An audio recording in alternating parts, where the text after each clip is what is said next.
வணக்கம். இது தமிழ் விண்ணின் காலை நேர பிரதான செய்திகளுடன் நான் லக்ஷனா யாதவன். முதலில் தலைப்புச் செய்திகள். யாழில் அதிரடியாக கைது செய்யப்பட்ட ஆனந்தனின் மாமா சிக்கப்போகும் மேலும் பலர். வடக்கு மாகாணத்தில் பல தடவைகள் மழை. பெக்கோ சமனின் கைபேசியில் நாமலின் பெயர் விரைவில் வெளிவரப்போகும் உண்மை. புதிய கல்வி சீர்திருத்தங்கள் கல்வி அமைச்சு வெளியிட்ட அறிவிப்பு. நாடாளுமன்றத்தில் மேற்கொள்ளப்பட உள்ள விசேட பாதுகாப்பு பரிசோதனை. யாழ் அராலியில் செவ்வந்தி தப்பிச் சென்ற படகு. யார் இந்த ஆனந்தன்? முஸ்லிம் தாதியர் ஆடை விவகாரம் கலாச்சாரத்தை மதிக்கும் வகையில் தீர்வு. அமெரிக்காவிற்கு எதிராக கடுமையான கருத்தை வெளியிட்ட இஸ்ரேல் பிரதமர். தொடர்பான விரிவான செய்திகள்.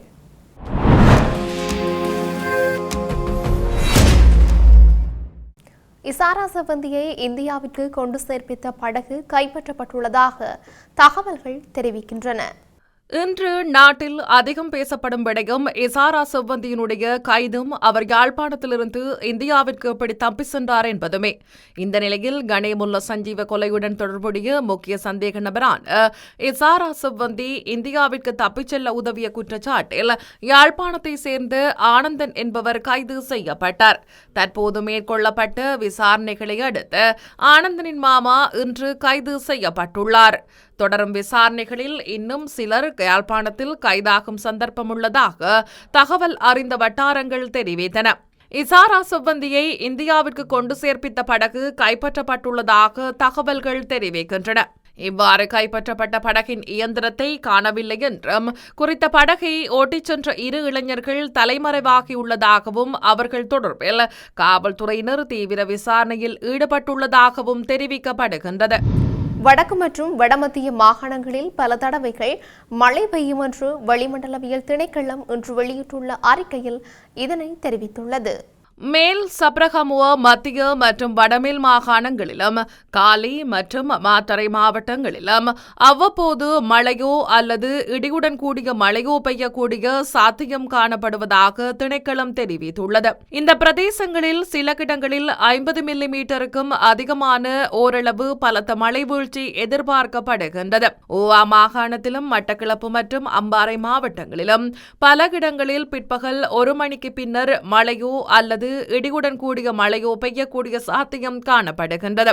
மத்திய மலைநாட்டின் மேற்கு சரிவு பகுதிகளிலும் மேல் வடக்கு வடமத்திய வடமேல் மற்றும் தென் மாகாணங்களிலும் திருகோணமலை மாவட்டத்திலும் அவ்வப்போது மணித்தியாலத்திற்கு 40 தொடக்கம் 50 கிலோமீட்டர் வரையான வேகத்தில் ஓரளவு பலத்த காற்று வீசக்கூடும் என எதிர்பார்க்கப்படுகின்றது.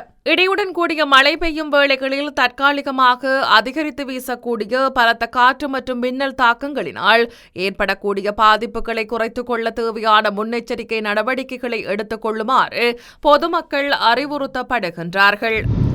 பெக்கோ சமனின் தொலைபேசியில் நாமல் சர் மகேசர் ராஜபக்ச என்று உள்ளது. அந்த நாமல் இந்த நாமலா அல்லது வேறு நாமலா என்பது எமக்கு தெரியாது. ஆனால் விரைவில் உண்மை வெளிவரும் என்று தொழில் பிரதி அமைச்சர் மஹிந்த ஜெயசிங்க தெரிவித்துள்ளார். நாடாளுமன்றத்தில் நேற்று நடைபெற்ற போதைப்பொருள் மற்றும் ஒழுங்கமைக்கப்பட்ட குற்றங்களை ஒழிப்பதற்கான ஒரு தேசிய வேலை திட்டம் மற்றும் சட்ட ரீதியான கட்டமைப்பை வலுப்படுத்துதல் தொடர்பான சபை ஒத்திவைப்பு வேளை விவாதத்தில் கலந்து கொண்டு உரையாற்றும் போது அவர் மேற்கண்டவாறு தெரிவித்தார். போதைப்பொருள் உற்பத்தி மாவட்டமாக அம்பாந்தோட்டையை எதிர்த்தரப்பினர் மாற்றியமைத்துள்ளார்கள். போதைப்பொருள் மற்றும் பாதாள குழுக்களுக்கு எதிராக எடுத்துள்ள நடவடிக்கைகளை இடைநிறுத்தப் போவதில்லை என்பதுடன் இலகுபடுத்தவும் போவதுமில்லை. IRC ஆவணப்படுத்தலில் 1305/2015 கீழ் பி தரத்தில் பதிவு செய்யப்பட்ட குற்றவாளிகளுக்காகவே எதிர்க்கட்சியினர் இன்று முன்னிலையாகிறார்கள். ஐக்கிய மக்கள் சக்தியின் 35 பிரதேச சபை தலைவர்கள் உள்ளனர். கொலை செய்யப்பட்டவரை தவிர்த்து மிகுதி 34 பேருக்கு எவ்வித அச்சுறுத்தலும் பாதிப்பும் ஏற்படவில்லை என்றும் அவர் தெரிவித்தார். தீய கல்வி சீர்திருத்தங்கள் தொடர்பான சுற்றறிக்கைகள் மற்றும் வழிகாட்டல்கள் எதிர்காலத்தில் வெளியிடப்பட உள்ளன. 2026ஆம் ஆண்டு முதல் புதிய கல்வி சீர்திருத்தங்களை அறிமுகப்படுத்த அரசாங்கம் தற்போது தேவையான நடவடிக்கைகளை எடுத்து வருகின்றது. அடுத்த ஆண்டு முதல் நடைமுறைப்படுத்தப்பட உள்ள தரம் 1 மற்றும் தரம் 6 பாடத்திட்ட சீர்திருத்தங்களை நடைமுறைப்படுத்துவதற்காக வழிகாட்டல் தொகுப்பை கல்வி அமைச்சு நேற்று வெளியிட்டது. புதிய சீர்திருத்தங்களின் கீழ் ஆரம்ப கல்வி 3 கட்டங்களாக நடைமுறைப்படுத்தப்பட உள்ளது. அதாவது தரம் 1, 2 முதலாம் பிரதான கட்டம், தரம் 3, 4 இரண்டாம் பிரதான கட்டம் மற்றும் தரம் 5 மூன்றாம் பிரதான கட்டம் என பிரிக்கப்பட்டுள்ளது. இதேவேளை 2027ஆம் ஆண்டு முதல் முன்பள்ளிகளுக்காக ஒரே பாடத்திட்ட கட்டமைப்பு அறிமுகப்படுத்தப்படும் என்று கல்வி, உயர்கல்வி மற்றும் தொழிற்கல்வி அமைச்சர் பிரதமர் ஹரணி அமரசூரிய தெரிவித்துள்ளார். ஆரம்பகால குழந்தை பருவத்திற்கான பாடத்திட்ட கட்டமைப்பு தற்போது பூர்த்தி செய்யப்பட்டுள்ளதுடன் சுமார் 19,000 முன்பள்ளி ஆசிரியர்களுக்கான பயிற்சியாளர்களின் பயிற்சி திட்டம் நவம்பர் மாதம் 25ஆம் தேதி ஆரம்பிக்கப்பட உள்ளதாகவும் பிரதமர் குறிப்பிட்டார்.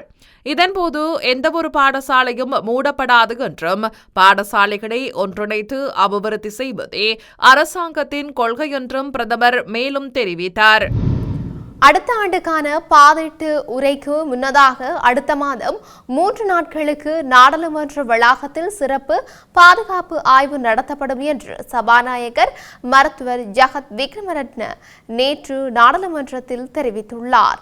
நவம்பர் 4 மற்றும் 6, 7 ஆகிய திகதிகளில் சோதனை நடத்த திட்டமிடப்பட்டுள்ளது. உறுப்பினர்களின் ஓய்வறை மற்றும் அலுமாரிகள் உட்பட முழு நாடாளுமன்ற கட்டடமும் இந்த பாதுகாப்பு சோதனைக்கு உட்படுத்தப்படும் என்றும் சபாநாயகர் விக்ரமரத்ன அறிவித்தார். நவம்பர் 7ஆம் திகதி ஜனாதிபதி அனுரகுமார திசாநாயக்க 2026ஆம் ஆண்டின் பாதீட்டின் உரையை நிகழ்த்த உள்ளார் என்பதும் குறிப்பிடத்தக்கது. கணேமுல்ல சஞ்சீவ கொலையுடன் தொடர்புடைய முக்கிய சந்தேக நபரான இசாரா செவந்தியை யாழில் பாதுகாப்பாக தங்க வைத்து இந்தியா அழைத்துச் சென்ற பின்னணியில் செயற்பட்ட பலர் தற்போது தொடர்ச்சியாக கைது செய்யப்பட்டு வருகின்றனர். இசாரா செவ்வந்தி நாட்டிலிருந்து இந்தியாவுக்கு தப்பிச் செல்லும் பயன்படுத்திய படகு யாழ்ப்பாணம் அராளி பகுதியில் கைப்பற்றப்பட்டுள்ளது. நாட்டையே அதிர வைத்து இந்த குற்ற பின்னணியில் யாழ்ப்பாணத்தை சேர்ந்தவர்கள் முக்கிய பங்காற்றியுள்ளமை இலங்கையில் மட்டுமன்றி புலம்பெயர் நாடுகளிலும் பாரிய அதிர்வலையை ஏற்படுத்தியுள்ளது. தொடரும் விசாரணைகளில் இன்னும் பலர் யாழ்ப்பாணத்தில் சிக்கக்கூடும் என தகவல் அறிந்த வட்டாரங்கள் தெரிவிக்கின்றன. ஆனந்தனின் கைதை தொடர்ந்து அல்லைப்பட்டியைச் சேர்ந்த இருவர் தலைமறைவாக உள்ளதுடன் அவர்கள் இன்னும் ஓரிரு நாட்களில் கைது செய்யப்படுவார்கள் என தெரிவிக்கப்படுகிறது. முஸ்லிம் சிவில் அமைப்பினருக்கும் வெளிவிவகார அமைச்சர் விஜித ஹேரத்துக்கும் இடையில் கலந்துரையாடல் ஒன்று இடம்பெற்றுள்ளது.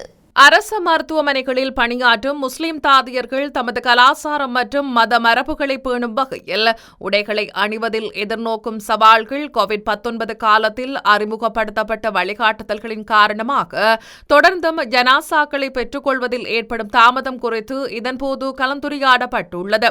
இந்த நிலையில் முஸ்லிம் தாதியர்கள் தமது கடமைகளை நிறைவேற்றும் போது நடைமுறையில் உள்ள சட்டத்திற்குள் தமது கலாச்சாரத்தை பாதுகாக்கும் வகையில் ஆடைகளை அணிவதில் எந்தவித சட்ட தடை இல்லை என அமைச்சர் தெரிவித்துள்ளார்.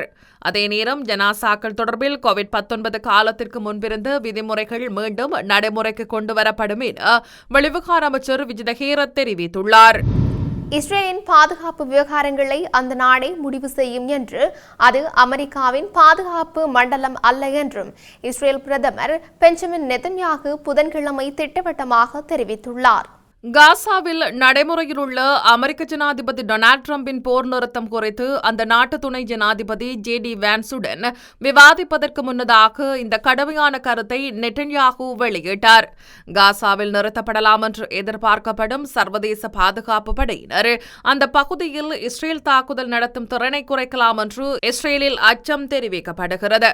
இந்த அச்சத்தை போக்கும் வகையில் நெட்டன்யாகு இவ்வாறு கூறியுள்ளதாக கூறப்படுகிறது. செய்திகளின் நிறைவாக மீண்டும் தலைப்புச் செய்திகள். யாழில் அதிரடியாக கைது செய்யப்பட்ட ஆனந்தனின் மாமா சிக்கப்போகும் மேலும் பலர். வடக்கு மாகாணத்தில் பல தடவைகள் மழை. பெக்கோ சமனின் கைபேசியில் நாமலின் பெயர் விரைவில் வெளிவரப்போகும் உண்மை. புதிய கல்வி சீர்திருத்தங்கள் கல்வி அமைச்சு வெளியிட்ட அறிவிப்பு. நாடாளுமன்றத்தில் மேற்கொள்ளப்பட உள்ள விசேட பாதுகாப்பு பரிசோதனை. யாழ் அராலியில் செவ்வந்தி தப்பிச் சென்ற படகு. யார் இந்த ஆனந்தன்? முஸ்லிம் தாதியர் ஆடை விவகாரம் கலாச்சாரத்தை மதிக்கும் வகையில் தீர்வு. அமெரிக்காவிற்கு எதிராக கடுமையான கருத்தை வெளியிட்ட இஸ்ரேல் பிரதமர். இத்துடன் தமிழ்விண்ணின் காலை நேர பிரதான செய்திகள் நிறைவு பெற்றன. செய்திகளை உடனுக்குடன் அறிந்து கொள்ள தமிழ்வின் என்ற எமது யூடியூப் பக்கத்தினூடாக இணைந்திருங்கள். வணக்கம்.